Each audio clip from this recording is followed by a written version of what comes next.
Dear students, इस video में बात करूंगा हेलो एल्केन चैप्टर की एक बहुत इंपॉर्टेंट रिएक्शन जिसका नाम है विलियमसन ईथर सिंथेसिस।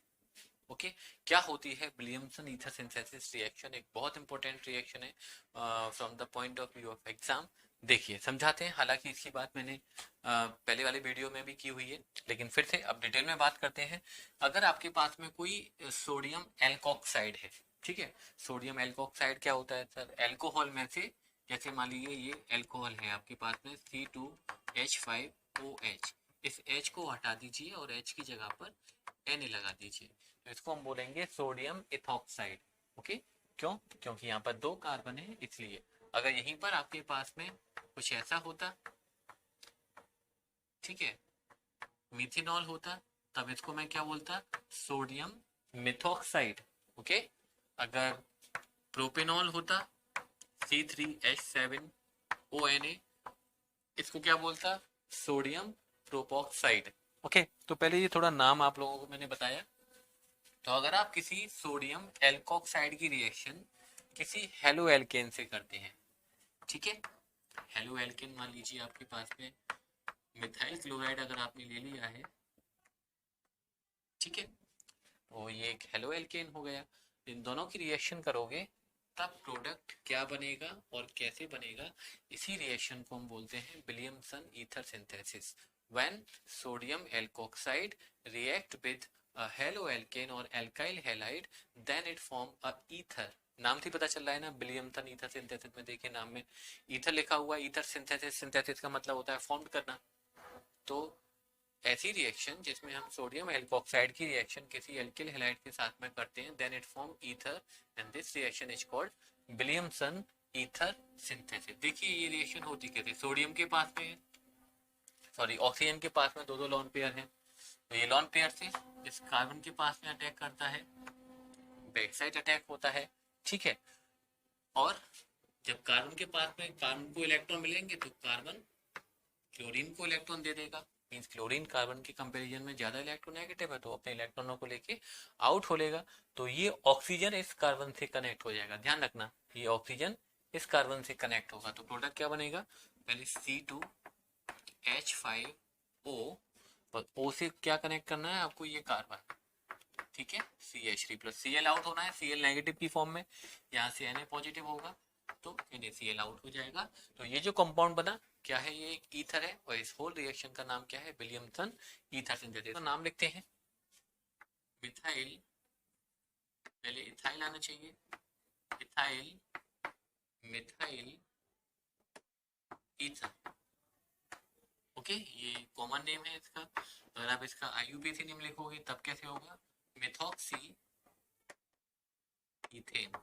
नेम का रूल अब हम यहाँ पर नहीं बताएंगे कि ये मेथॉक्सी इथेन कैसे हो गया, फिर वही बात कहेंगे। ईथर ग्रुप की हमने नेमिंग की एक अलग वीडियो बना रखी है, छोटी सी 5 या 10 मिनट की वीडियो होगी, डिस्क्रिप्शन बॉक्स में उसका लिंक जरूर होगा, वहां से जाके आप नेमिंग का काम पहले करिए, ठीक है। तो इस होल रिएक्शन का नाम क्या है?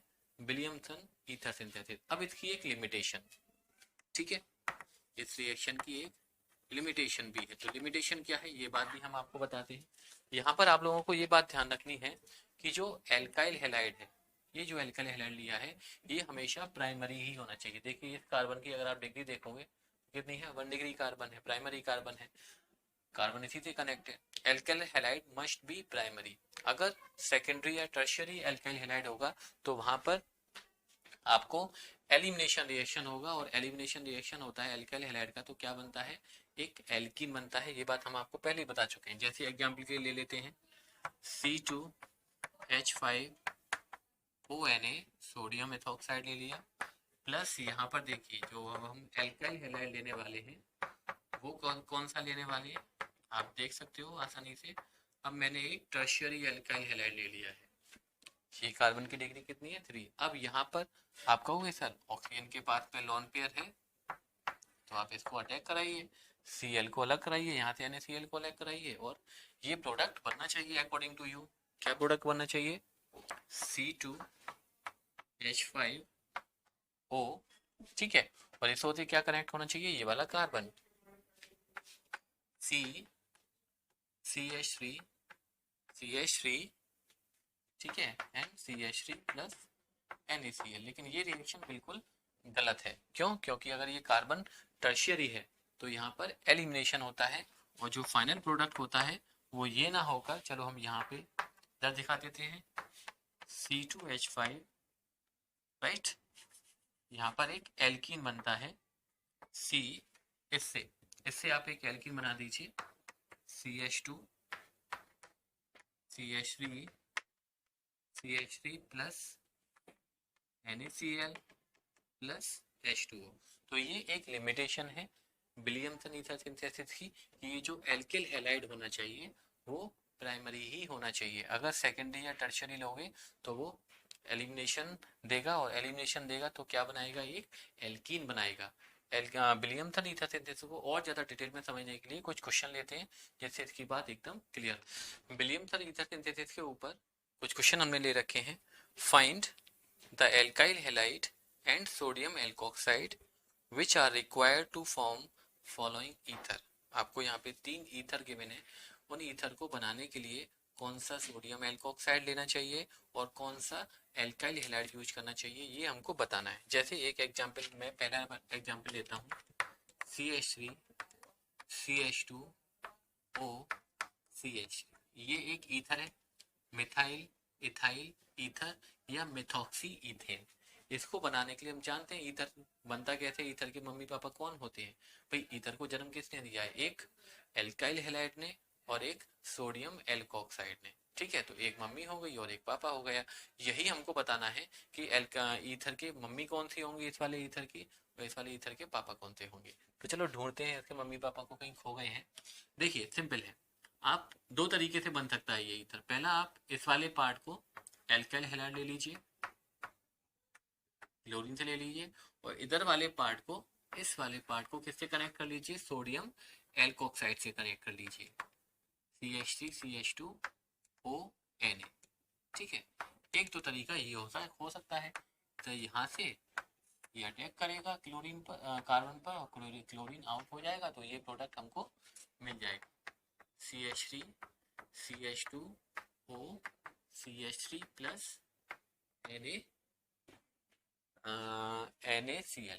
ठीक है, एक क्या हो सकता है कि इस वाले पार्ट को तो आप सोडियम एल्कोक्साइड से कनेक्ट करो, CH3O Na, और इस वाले पार्ट को आप एल्काइल हैलाइड से कनेक्ट करो,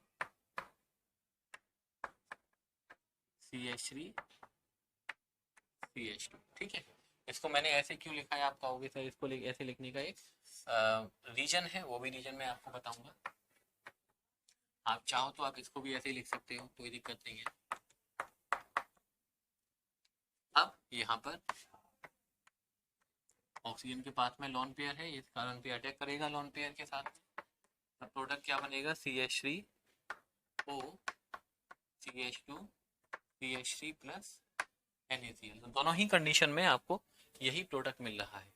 ठीक है, तो दो तरीके हो सकते हैं इस ईथर को बनाने के। पहले तो आप ये समझें, कोई भी ईथर दिया हुआ है तो उसको बनाने के दो तरीके पॉसिबल हो सकते हैं, एक तो ये तरीका है और एक ये तरीका है। अब हमको बस ये सोचना है इसमें से एक तरीका सही है और दूसरा तरीका सही नहीं है। वो कौन सा तरीका है जो सही है, ये फर्स्ट रिएक्शन मान लीजिए और ये इसको सेकंड मान लीजिए। कौन सा सही है और कौन सा सही नहीं है, तो हम बताएंगे कि first reaction is better than second. पहली बात तो देखो, यहाँ पर जो एल्काइल हैलाइड है वो दोनों ही प्राइमरी है। मैंने आपको एक बात बताई थी लिमिटेशन, कि एल्काइल हैलाइड कैसा होना चाहिए, प्राइमरी होना चाहिए। तो ये भी प्राइमरी एल्काइल हैलाइड है और ये भी प्राइमरी एल्काइल हैलाइड है। ठीक है, यहाँ तो चलो प्राइमरी नहीं है तो ऐसा ही है, लेकिन ये प्राइमरी एल्काइल हैलाइड है। ओके, तो दोनों में से कोई भी रिएक्शन पॉसिबल हो सकती है, लेकिन फर्स्ट रिएक्शन बेटर है किससे, सेकंड से। क्यों? क्योंकि यहाँ पर ये जो पीछे से अटैक हो रहा है लॉन पेयर का, ये इजीली है इसके कंपैरिजन में। क्यों कंपैरिजन में इजी है, क्योंकि यहाँ पर देखो इसके बैक साइड में जो ग्रुप लगे हुए हैं वो साइज में थोड़े बड़े लगे हुए हैं। इसको मैं ग्रुप बड़ा करूं तो ये देखो एक बड़ा ग्रुप लगा हुआ है। यहाँ पर तो सारे ग्रुप कैसे हैं, छोटे छोटे हैं, हाइड्रोजन है सब छोटे छोटे हैं। यहाँ पर हाइड्रोजन तो छोटा है लेकिन CH3 तो एक बड़ा ग्रुप है। तो किसमें back side attack possible easily होगा। एक वर्ड बोला हूँ, बैक साइड अटैक। तो बैक साइड अटैक इस वाली रिएक्शन में ज्यादा इजीली पॉसिबल होगा, इसलिए मैं बोल सकता हूँ कि first reaction is better than second. ध्यान रखिए, जब भी कार्बन के पीछे बड़े बड़े ग्रुप लगे हुए हैं तो हम बोलते हैं स्टेरिक हिंड्रेंस। एक वर्ड है हमारे पास में यहाँ पर स्टेरिक हिंड्रेंस ये ज्यादा होती है। हिंड्रेंस वर्ड का मतलब ही होता है रुकावट। हिंड्रेंस वर्ड का मतलब क्या होता है? रुकावट। तो यहाँ पर इसके कंपैरिजन में और इसके कंपैरिजन किस में स्टेरिक हिंड्रेंस ज्यादा है? इस वाले कंपाउंड में स्टेरिक हिंड्रेंस ज्यादा है इससे। तो यहाँ पर बैक साइड अटैक इतना अच्छे से नहीं होगा जितना कि इसमें होगा, इसलिए फर्स्ट रिएक्शन बेटर है इस वाले ईथर को बनाने के लिए। एक रिएक्शन और लेते हैं, एक दो क्वेश्चन देखो। फिर से वही क्वेश्चन है, find the alkyl halide and sodium alkoxide which are required to form following ether. अब आपको जो ईथर बनाना है वो ये वाला ईथर बनाना है, CH3 CH3 CH3O C2H5। ठीक है, तो मैंने अभी अभी आपको बताया अगर आपको कोई ईथर बनाना है तो उसके मम्मी पापा कौन होते हैं भाई? ईथर के मम्मी पापा होते हैं एक तो सोडियम एल्कोक्साइड होता है और एक एल्काइल हैलाइड होता है। तो बस आपको ये बताना है कि इसके कौन से सोडियम एल्कोक्साइड होगा और इसका कौन सा एल्काइल हैलाइड होगा। तो चलो दो तरीके से हो सकते हैं। एक तो इस वाले पार्ट को आप कनेक्ट कर लो किससे? सोडियम एल्कोक्साइड से। पहले वाले पार्ट को कनेक्ट कर दीजिए, बहुत इजी सी क्वेश्चन है। इस वाले पार्ट को आपने कनेक्ट कर दिया किससे? सोडियम एल्कोक्साइड से। इस वाले पार्ट को कनेक्ट कर दीजिए एल्काइल हैलाइड से। ठीक है, दूसरा क्या है? इस वाले पार्ट को कनेक्ट कर दीजिए सोडियम एल्कोक्साइड से और इस वाले पार्ट को कनेक्ट कर दीजिए एक एल्काइल हैलाइड से। ठीक है, तो दो तरीके हो गए, मतलब इसके दो मम्मी पापा हो सकते हैं, एक तो ये और एक ये। अब आपको सोच के बताना है कि सर कौन सा आंसर इसमें से सही होगा। ये वाला ईथर को बनाने के लिए ये वाली रिएक्शन ज्यादा इजी रहेगी या ये वाली रिएक्शन ज्यादा इजी रहेगी? थोड़ा सा दिमाग लगाओ, सोचो सोचो सोचो। हमने बताया था कि एल्काइल हैलाइड जो होना चाहिए वो कैसा होना चाहिए? प्राइमरी होना चाहिए। यहाँ पर जो एल्काइल हैलाइड है, अगर मैं इसके स्ट्रक्चर के अकॉर्डिंग बात करूंगा तो ये वाला एल्काइल हैलाइड है CH3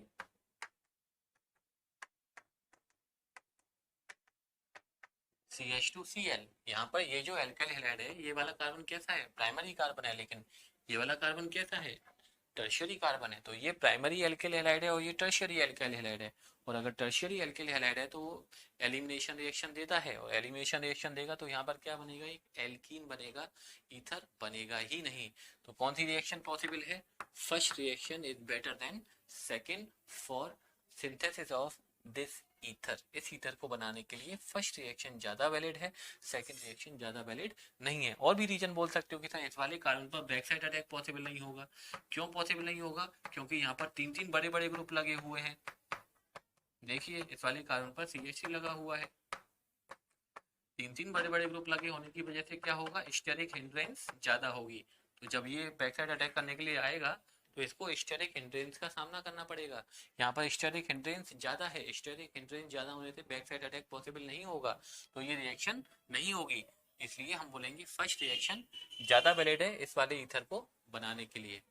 एक ईथर और लिखा हुआ है स्टूडेंट्स आप लोगों के लिए, और आपको फिर से वही बात बतानी है कि इस वाले ईथर के कौन मम्मी होंगे और कौन पापा होंगे। हम जानते हैं ईथर के मम्मी पापा कौन होते हैं, एक सोडियम एल्कोक्साइड और एक एल्काइल हैलाइड। दोनों से मिलके क्या बनता है?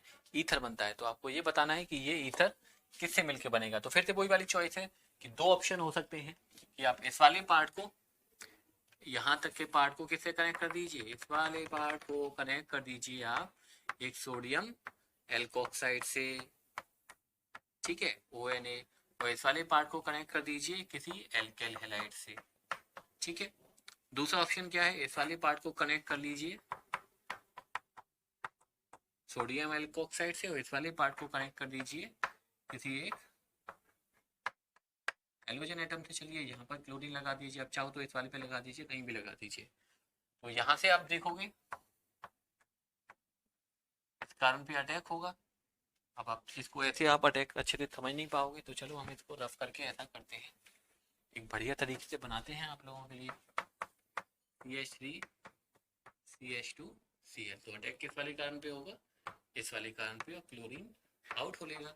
तब प्रोडक्ट क्या दिखाई देगा आप लोगों को? वो CH2 एंड CH3। ठीक है, कनेक्शन इस वाले कार्बन से होगा, ये वाला कार्बन इस ऑक्सीजन से कनेक्ट होगा। ये थोड़ा सा ध्यान रखें कि जहां पर अटैक हो रहा है कनेक्शन भी वहीं से होगा। और यहाँ पर देखिए अगर ये इस वाले कार्बन पे आके अटैक करेगा तो क्लोरीन यहाँ से आउट हो, तब प्रोडक्ट क्या बनेगा,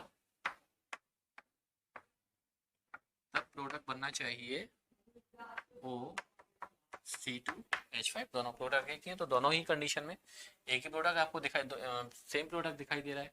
फिर से वही बात है कि एक रिएक्शन सही होगा यहाँ पर और एक रिएक्शन गलत होगा। दिमाग लगाना है कि कौन सा रिएक्शन सही है और कौन सा रिएक्शन गलत है। तो हम कहेंगे फर्स्ट रिएक्शन बिल्कुल सही है, सेकंड रिएक्शन बिल्कुल भी सही नहीं है। फर्स्ट रिएक्शन बिल्कुल सही है, सेकंड रिएक्शन बिल्कुल सही नहीं है। अब आंसर है क्यों, सर सेकंड रिएक्शन में भी तो यही प्रोडक्ट बनना है, तो ये प्रोडक्ट बनेगा ही नहीं यहाँ पर, या बनेगा तो बहुत हाई टेम्परेचर पर ये रिएक्शन होगी, कुछ और आपको यहाँ पर कैटलिस्ट वगैरह लगाना पड़ेगा तब जाके ये रिएक्शन होगी, आसानी से नहीं होगी। क्यों नहीं होगी, क्योंकि ये जो हेलो एरीन्स होते हैं ये सब्स्टिट्यूशन रिएक्शन को आसानी से देते ही नहीं है। ध्यान दीजिएगा मेरी बात पे, हेलो एरीन्स आसानी से सब्स्टिट्यूशन रिएक्शन नहीं देते। क्यों नहीं देते, क्योंकि ये क्लोरीन आसानी से निकलता ही नहीं है। क्यों नहीं निकलता है, क्योंकि ये जो क्लोरीन है, क्लोरीन के पास में 7 इलेक्ट्रॉन होते हैं, एक यहाँ पे रखा हुआ है 6 तो होंगे, तो क्लोरीन का जो लोन पेयर होता है वो रेजोनेंस के थ्रू इस बेंजीन रिंग में घूमता रहता है। क्लोरीन का लोन पेयर रेजोनेंस के थ्रू इस बेंजीन रिंग में घूमता रहता है। रेजोनेंस क्या होता है डिटेल में बात नहीं करेंगे हम, यहाँ पर सिर्फ रेजोनेटिंग स्ट्रक्चर आपको दिखाई जा रही है। ठीक है, कैसे बनती है उसके लिए फिर से वही बात है, 11th स्टैंडर्ड में जाइए और वीडियो को देख के रेजोनेटिंग स्ट्रक्चर को कंप्लीट कर लिए, क्योंकि बिना रेजोनेंस के आप लोग ऑर्गेनिक केमिस्ट्री में बहुत दिक्कतें फेस करोगे। और ऐसा कोई चैप्टर नहीं जाएगा जिसमें हम रेजोनेंस के बारे में बात नहीं करेंगे। इसलिए अगर आप लोगों ने रेजोनेंस के बारे में नहीं बातें पता है तो आप रेजोनेंस जरूर देख लीजिए, क्योंकि जब तक रेजोनेंस नहीं आएगा ऑर्गेनिक केमिस्ट्री समझना बहुत मुश्किल है। Resonance is the most important phenomena in organic chemistry. Okay, तो ये जो क्लोरीन का इलेक्ट्रॉन है, क्लोरीन आसानी से आउट नहीं होगा। क्यों नहीं होगा, क्योंकि क्लोरीन के इलेक्ट्रॉन बेंजीन रिंग में रेजोनेंस के थ्रू घूम रहे हैं। इसलिए ये रिएक्शन, ये यहाँ से क्लोरीन आउट नहीं होगा तो ये रिएक्शन आसानी से होगी भी नहीं। इसलिए फर्स्ट रिएक्शन ज्यादा बेटर है किससे, सेकंड रिएक्शन से। तो ये हुआ विलियमसन ईथर सिंथेसिस। सिर्फ आपको इतनी बात ध्यान नहीं रखनी है कि विलियमसन ईथर सिंथेसिस में सर आपने ये बताया है कि एक सोडियम एल्कोक्साइड रिएक्ट करता है एल्काइल हैलाइड से तो एक ईथर बन जाता है। ये तो बात ध्यान रखनी है, ये तो मेन बात है ये। लेकिन कुछ और भी बातें ध्यान रखनी है कि ये जो एल्काइल हैलाइड है वो कैसा होना चाहिए, टर्शरी नहीं होना चाहिए, क्योंकि टर्शरी होगा तो एल्कीन बन जाएगा, एलिमिनेशन रिएक्शन हो जाएगा। प्राइमरी होना चाहिए। दूसरी बात, अगर कोई बेंजीन का ईथर बन रहा है तो आप लोगों को ध्यान रखना है ये जो एल्कोक्साइड वाला पार्ट है वो एलिफेटिक होना, कैसा होना चाहिए, एरोमेटिक होना चाहिए। और एल्काइल हैलाइड है वो कैसा होना चाहिए, वो एलिफेटिक होना चाहिए। ठीक है, ये बातें भी आप लोगों को ध्यान रखनी है, क्योंकि यहाँ पर अगर आप एरोमेटिक लोगे तो जो क्लोरीन है वो आसानी से यहाँ से निकलेगा ही नहीं। क्यों नहीं निकलेगा, बिकॉज ऑफ रेजोनेंस, ये ज्यादा स्टेबल है, क्लोरीन को आउट नहीं होने देगा।